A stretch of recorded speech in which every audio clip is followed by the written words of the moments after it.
I was really intrigued by the case look. And on the picture it looks kind of cool. It looks like these mini PCs that I reviewed before. But this case is completely 3D printed to a point. I think it looks kind of cool with the purple, pink, blue and whatsoever. You can see the different layers. However, the case feels quite sturdy, and even with this massive bash in the box, there was nothing going on when it comes to damage. Over here we're having different connections: input for the 12 volt I've shown you before, HDMI, an old school output, just two USB ports, normal and fast ones, RG45. It's going to be interesting if you're going to be doing some updating, having here I think this is a speaker and the microphone. Oh man, but there are no USB at the front. That would be like some convenient thing, because you can plug in the controllers and on and off switch over there, and there is nothing much to see. I have no idea why this sticker is on. What is going on with that? Oh, 500, I'm guessing this is the internal hard disk. Where we can buy all kinds of N100 cheap solutions, i5s used, is this thing actually going to be something good to pick up? Because even if it's ready to go plug and play with everything like a controller and a 500GB hard disk in the inside, we can just build these things ourselves. However, of course, not everybody has a 3D printed, but it's just going to be a fun thing to see what are we getting when it comes to, let's say, all of the parts and how did he actually make it. So far I can see it in passive cooling. And we can have an option to slide out the hard drive over here. Let's see what they're using, because sometimes they're like prehistoric old. The Toshiba over here, so it's not like this very old one that I've been seeing with previous ones, but they're not, I think they're not even brand new discs. They're just using these second-hand ones. But the way how this slides in, that is actually cool. Okay, so looking into the case, I don't find any different way to open it up. So the thing that we're going to be needing to do is removing the plastic nuts with the screws.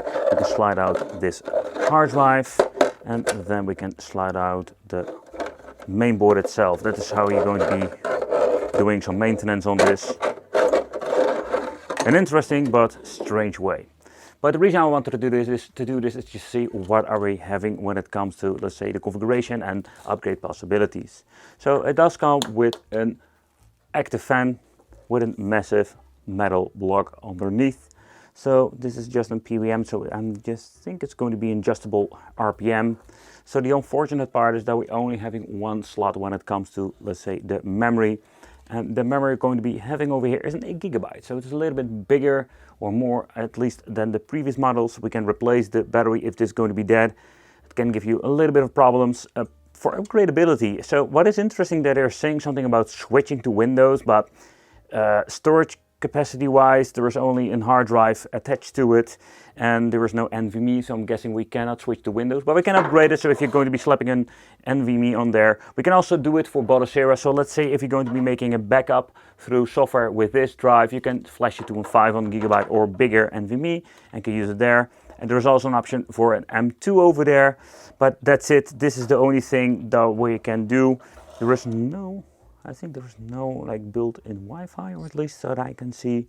And when it comes to powering, it's kind of interesting that we do have a 4-pin over here, but beside that there is no way of, let's say, powering on beside that. So this is the main board, and it seems to be looking like a very new one. But the biggest problem I'm having with this is that we're only having one slot, and dual slot will be so much, let's say, of a big boost at least. But let's do everything. Let's do a little bit of an assembly again, put everything back, and let's see what we can do when it comes to the performance-wise. We are running Bodacera version 40 at this moment. So let's go to the system settings, and I'm keep pressing the wrong button because it is switching out the A and B all the time with different systems. Oh, annoying. But information, here we're going to be finding the details. So indeed we are running on a 400 or at least like 500GB device. Not everything has been filled to the maximum, so that is great, particularly these two partitions if you want to update the system. We're running the N100 over here. That is a CPU core with 4 or quad core, 3400 MHz. So I know it's running 30 Celsius now, so it's not absolutely bad itself. We have enough RAM of the 8GB. Unfortunately, it's not dual channel. And moving on, we're having over here some Intel graphics. Yep, with the Mesa Intel graphics. And it's going to be giving us quite some overall nice performance, but of course it's not like a dedicated NVIDIA GPU. The N100 is a capable chip and even capable to run some games of the Windows platform. I think they're using the Proton, or this is a different configuration. However, this may be a fun overall idea to look into it, and we'll see what we can actually do more in the end, because this is absolutely awesome. We have many games to emulate. We can also just play Windows games and newer generation games like the Turtle game. Such a classic game. I've been playing so much through my Steam and other systems. Okay, so we have all kinds of cool emulation of modern systems. Let's get into some old school stuff with some PC Engine. So this is a system that can be played on some old school dual core, let's say PC, so you don't need to have like an N100. But I think if you're having an N100, we have the option to play all kinds of cool stuff. But you can see this runs perfectly. What I love about it is that they implemented the bezels, but you can shut them down in the menu if you want to. But press select and start, it will bring you back to the main menu. And in here we can do the same thing, going to advanced options for certain game or platform, choose the emulator and go start messing with stuff. And in here we can even shut down the decoration and all kinds of stuff if you want to. So with the N64 we also have the option to do a little bit of upscaling, where some people don't really give a crap about it. I think it's a very cool extra feature with the PCs, because the N64 games don't really age that well, where they look absolutely blurry and horrible on native resolution. So playing it through the emulator looks slightly better, but if you're going to be using an upscaling, man oh man, the experience is going to be bringing this to another level. I just wanted to do a little bit of upscaling of 720p, and the main reason is just wanted to see how far we can push it. Take note that the GPU of the Intels are not my favorite ones on board, with a simple reason, because these things do struggle. We can also lower to 480p, and also depending what kind of game you want to play, but some games are very easy to emulate and you can just even maybe get a little bit of a higher resolution going on. But even the frames per second are hitting 25, 23, you can just decide for yourself if this is going to be playable enough. And from that perspective, you can just actually go into the emulator, what I've shown you before, and mess around with it. Pressing select and start will bring you back to the menu, holding the A. I said I'm holding the A, there we go. Advanced game options, and from here we can choose if you want to use a different emulator. You can just go to the all the kind of options, or so many options you can choose, but with some different options you can just mess around and saying, hey, I want to have like a little bit of an, let's say, different rendering resolution. So at that point we can just have better overall frames per second, but it depends what you personally prefer. So next up, the GameCube, another great system with very nice titles. However, if you want to play some games with this, we can do a little bit of an upscaling. However, I've been testing it with 1080p, but this is way too much. And also depending what kind of game. If you have two-dimensional games, you can do a crazy upscaling, where we're having like some three-dimensional games. We have, let's say, less overall performance when you're going to be upscaling to higher stuff. Nevertheless, the performance also in native is just great, what you can just actually see over here. I just wanted to see how far we can do it.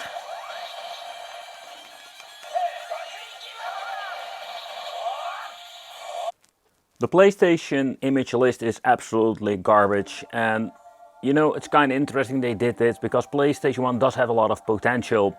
So we've been testing a lot of different, let's say, PlayStation 1 games, and you can just see with even older GPU combination, we had the option to do a little bit of an upscaling, sometimes even to 4K. That looks amazing. However, with this, we do have a lot of cool possibilities here, but PlayStation 2 is going to be maybe a more interesting system to check out. So PlayStation 1 is great, even higher upscaled resolution is possible with many different games. But with PlayStation 2 we do have some great performance. Native resolution, we can play a lot of games. I would maybe always say like all the games, but if you're going to be having a little bit of an upscaling going on, depending on what kind of game. So for example, having the game over here, the Contra game, we can even do a little upscaling for 80p or maybe even 1080p, 720p. But again, it's going to be a hit or miss with some of these systems. So that's absolutely awesome. So we can finally play some PlayStation 2 on emulation on a quite cheap box. And I think that's one of the benefits of, let's say, the performance of many, let's say, newer generation of chipsets. Technology is becoming cheaper and faster, and that's one of the cool things. So I do wonder if you have like cheap PCs in the future that can also play PlayStation 3. Regarding PlayStation 3, let's get into it, because this is just going to be a completely different story. Woohoo! Boss battle! Yeah! But seeing the game in the rendering resolution 4K, this looks so much better. You can put it on 2K if a certain game doesn't run like it should be. But again, I think it's just a crazy overall performance if you're going to be looking what we can just do. And again, take note, there are like so simple games that don't need the 4K rendering resolution at all. We can just even go to the 10 times if you want to, like in Jetpack Joyride.